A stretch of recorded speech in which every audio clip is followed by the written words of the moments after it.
பிப்ரவரி 13ஆம் தேதி காலை தங்களது செல்போனில் வந்த செய்தியை பார்த்த தமிழ்நாட்டு பெண்கள் முதலில் அதை நம்பவில்லை. பின்னர் உண்மை அறிந்ததும் அனைவரின் முகத்திலும் மகிழ்ச்சி, ஆனந்த தாண்டவம் ஆடியது.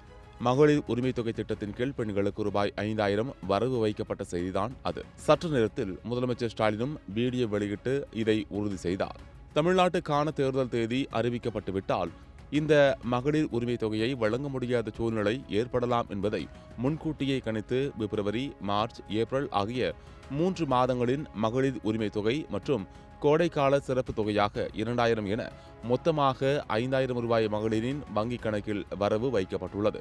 திமுக கூட்டணி கட்சிகள் இதை வரவேற்றும் தேசிய ஜனநாயக கூட்டணியில் இடம்பெற்றுள்ள கட்சிகள் இதற்கு எதிர்ப்பு தெரிவித்தும் கருத்து வெளியிட்டுள்ளன. தாவேக தலைவர் விஜய் இதற்கு எதிர்ப்பு தெரிவித்துள்ளார். இந்த நிலையில் இதற்காக தமிழ்நாடு அரசு எவ்வளவு தொகையை செலவிட்டுள்ளது எனும் விவரமும் தெரிய வந்துள்ளது. அதன்படி ரூபாய் 6550 கோடி ரூபாய் இதற்காக செலவிடப்பட்டிருக்கிறது.